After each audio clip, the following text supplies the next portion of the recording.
The station of shadows. The December wind clawed through the train yard, tugging at wool coats and bending brittle weeds along the tracks. Thomas Hale stood beneath the rusted signal tower, wiping soot from his hands with a rag that had long surrendered to grime. The 410 from Chicago was running late again, not that it mattered to him.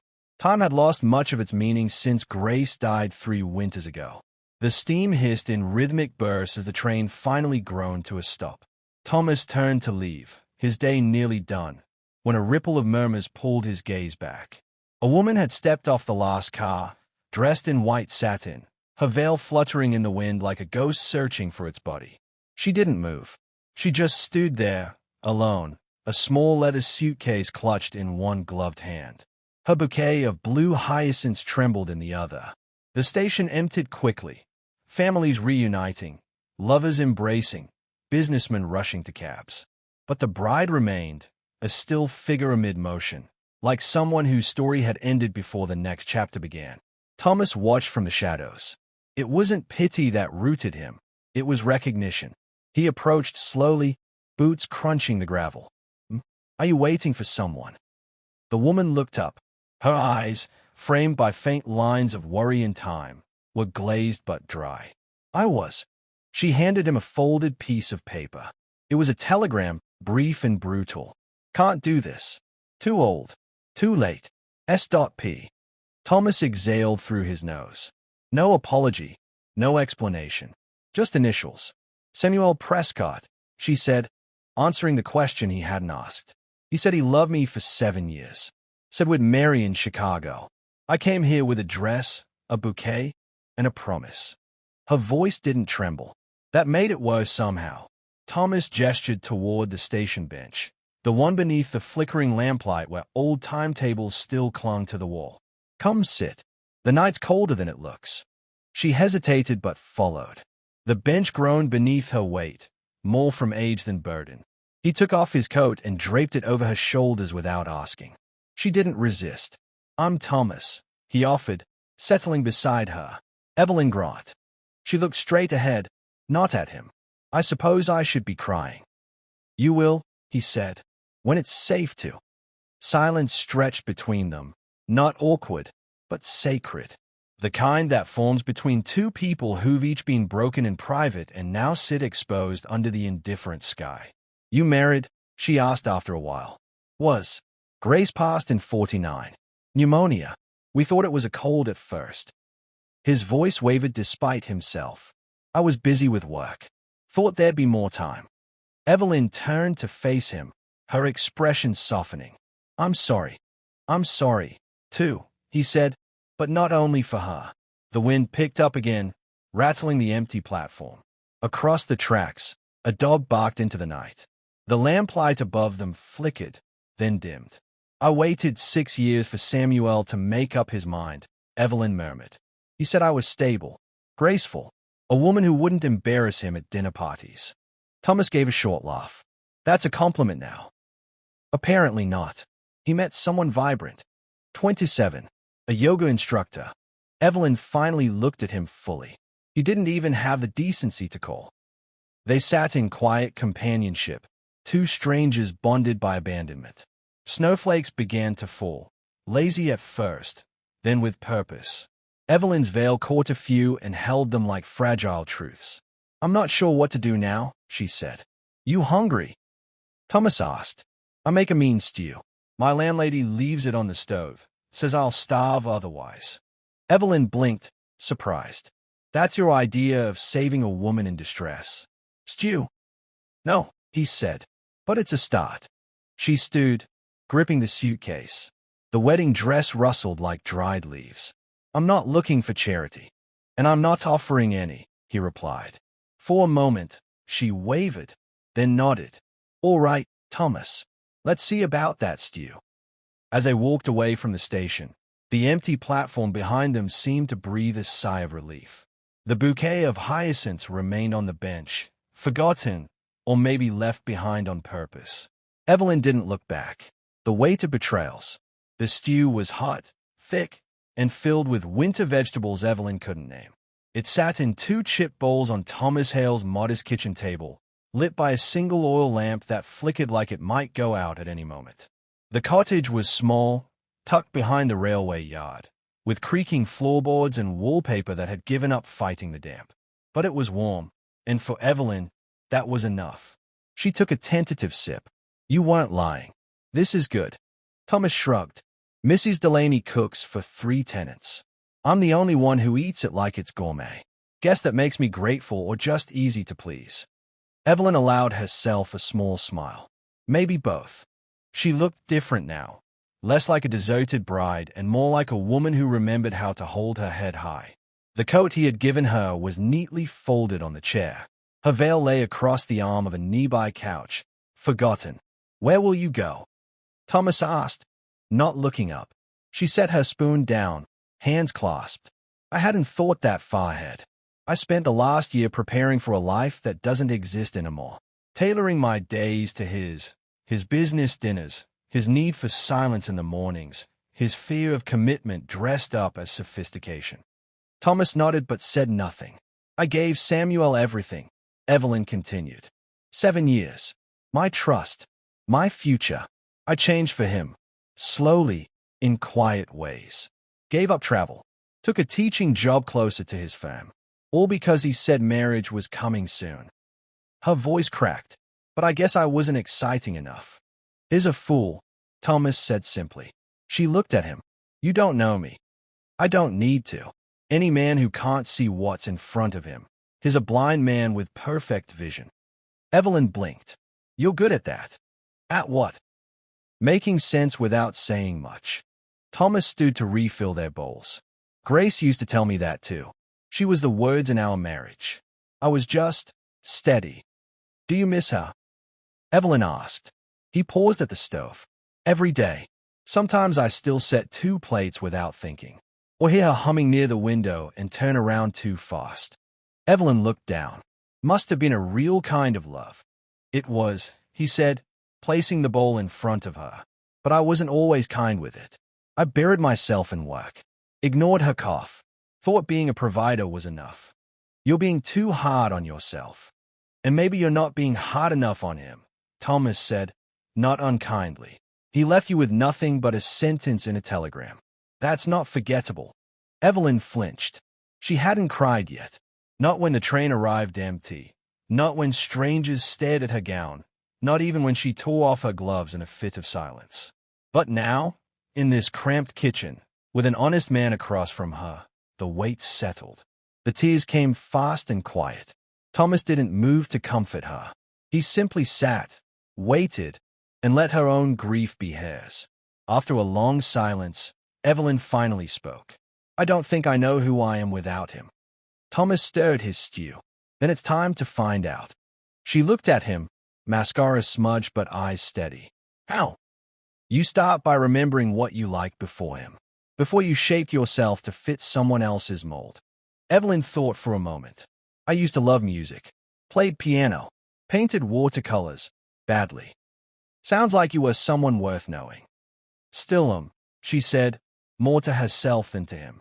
A silence settled again, this one different.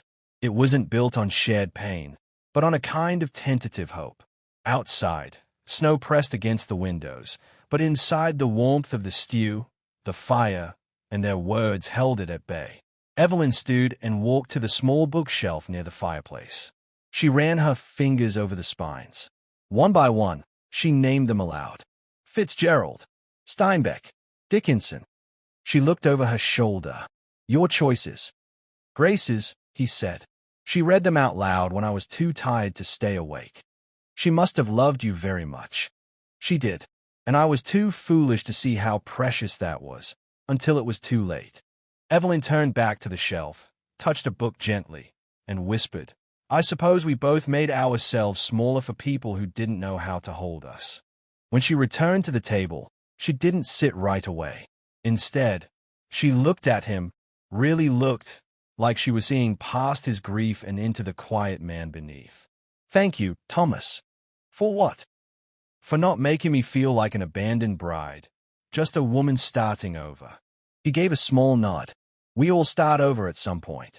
Some of us just do it in snow boots instead of wedding shoes. Evelyn chuckled softly. Then I guess tomorrow I'll need new shoes. The proposal with no ring. It had been 4 days since Evelyn first stepped off the train in her wedding dress. 4 days since she had been left behind like forgotten luggage. In that time, the snow had thickened across the rooftops of the small town, and so had something unspoken between her and Thomas Hale. Each morning began the same.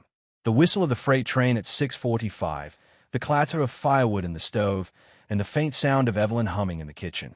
She had started to reclaim small routines, cleaning dishes without asking, tidying the bookshelves, folding Thomas's flannel shirt with a quiet efficiency that reminded him of Grace, but without the ache. They didn't talk about what might happen next. Not yet. The silence between them was no longer heavy. It was curious, cautious, like a door left slightly ajar. On the 5th morning, they walked into town together. People stared. Whispers trailed them like smoke in the cold air. The abandoned bride. The railroad widower. Even Mrs. Delaney had raised her eyebrow when she passed them in the general store. Small towns remember everything, Evelyn muttered under her breath, brushing snow from her coat. Thomas didn't flinch. Let them talk. They'll forget soon enough. But she wasn't so sure. The world had always been harder on women who didn't fit neatly into its categories. She wasn't young, wasn't married, and wasn't grieving in the way people expected. And now she was living with a man she barely knew, who carried his own grief like a second coat. That afternoon, Evelyn began to pack. She folded her wedding dress carefully, placed it back into the suitcase, and started searching for train schedules. Thomas found her at the edge of the bed, fidgeting with the broken zipper. "You going somewhere?" he asked. "I think it's time," she said without looking up. "This kindness, this house, it's not mine to stay in. I've been an interruption in your life, Thomas." He leaned against the doorway. "You're not a guest. You're not charity. You're not an interruption." She turned to him, her eyes tired. "Then what am I?" He stepped forward, slowly, deliberately, as if choosing every breath. "You're the only person who's made this house feel like something more than a memory in 3 years." Evelyn said nothing. He sat beside her. "I don't have a ring. I don't have a plan. But I know what it feels like to lose someone who loved you. And I know what it feels like to think you'll never deserve that again." She blinked. "Thomas, I'm not asking because you need saving. I'm asking because I do." Evelyn stared at him, searching for hesitation, anything she could grasp and use as an excuse. But his eyes were steady, even gentle. He wasn't rushing her. He was offering her a choice. "You don't even know if this is love," she said. "I know it's something close. And sometimes, that's all you get at the start." Tears welled up in her eyes again, but this time, not from pain. From disbelief. From the strange sensation of being seen. "I can't promise I'll be easy," she whispered. "I still feel broken." "I don't need perfect," he replied. "I just need real." There was a long silence between them, not uncomfortable, but suspended, like the final note in a song that hadn't decided whether to fade or crescendo. She reached for his hand. "You're serious." "I've never said anything more serious in my life." Evelyn smiled faintly. "Then let's not wait. No more waiting." Thomas blinked. "Tonight. Tonight." The local pastor hesitated when Thomas knocked on his door at dusk, but one look at the woman beside him, dressed plainly, hair swept back, eyes calm and determined, softened his resistance. He agreed to perform the ceremony that night in the rail yard chapel, a forgotten wooden structure used more often for storage than sermons. Evelyn wore the same dress, the hem slightly torn now, the veil absent. She didn't need illusions anymore. Thomas wore a clean shirt and Grace's old jacket, one she had once sewn patches onto with mismatched thread. Mrs. Delaney came as witness, armed with a thermos of cider and misty eyes. She stood in the back pew, whispering, "Well, I'll be damned," when the vows began. The ceremony was short. Thomas's voice cracked only once. "I failed once. I won't again." Evelyn didn't look away when she answered. "I was left behind, but I choose to stay." There were no flowers, no photographs, no audience beyond 2 aging pews and a wall of rusted hymn books. But as they stepped outside into the snowfall, hand in hand, Evelyn knew it was more sacred than anything she had dreamed in 7 long years with Samuel. And when she looked at Thomas, steady, flawed, and quietly kind, she no longer felt like someone left behind. She felt chosen. The wedding under lantern light. The snow hadn't stopped, but it had softened, no longer harsh and sweeping, but gentle, almost deliberate. Lanterns swayed outside the rail-yard chapel, their warm glow flickering across the wooden beams and snow-laced benches. The modest structure stood like a forgotten secret between the steel rails and coal sheds. But tonight, it had become something more. A beginning. Thomas and Evelyn walked hand in hand from the altar, the crisp air biting at their cheeks, their breath clouding the night like small ghosts finally released. "You okay?" Thomas asked quietly. Evelyn nodded. "Better than okay. I feel awake." She wasn't wearing her bridal heels. She'd left them behind. In their place were scuffed boots borrowed from Mrs. Delaney. Warm, practical, imperfect. Much like the life she was walking into. They stepped off the chapel steps, the snow crunching beneath their feet. Evelyn stopped for a moment, turned, and looked back. The flickering lanterns, the crooked door, the worn pews. "I spent so long dreaming of chandeliers and marble floors," she whispered. "Turns out I didn't need any of that. Just this." Thomas didn't answer right away. He watched her face, studied the way her expression had changed in just a few days, from heartbreak to quiet defiance, from shame to peace. Not joy, perhaps, not yet, but something close, something real. He held her hand tighter. As they walked home through the sleeping town, the train station came into view, the same platform where they'd first met, where her life had seemingly ended before it could begin. Evelyn stopped again. "Do you mind?" she asked, gesturing to the bench. "Not at all," Thomas said. They sat on the cold wooden slats beneath the faded arrival board, the same one that hadn't updated in years. Above them, a lone bulb buzzed softly, illuminating the empty tracks ahead. "I left my bouquet here," she said. Thomas glanced around. "Want me to check if it's still there?" She smiled. "No, I think it served its purpose." The silence between them was no longer searching. It was settled, like snowfall on old rooftops. Evelyn leaned her head against Thomas's shoulder. His coat smelled faintly of pine and smoke. "I keep thinking about all the years I gave Samuel," she murmured. "All the chances I gave him to love me the way I deserved. And all the ways I tried to convince myself that I didn't need more." Thomas nodded. "We shrink ourselves when we're afraid to lose someone, even if that someone's already halfway out the door." She exhaled, slow and deep. "I think I stopped believing I was worth being chosen." "You are," he said. "You were then. You are now." She turned to him. "Why did you say yes so quickly, Thomas? Why marry a stranger?" He gave a faint smile. "Because when I saw you standing here, alone, in that dress, I knew exactly what you felt. That silence, that abandonment, the way the world keeps moving when your world just collapsed." She studied his face.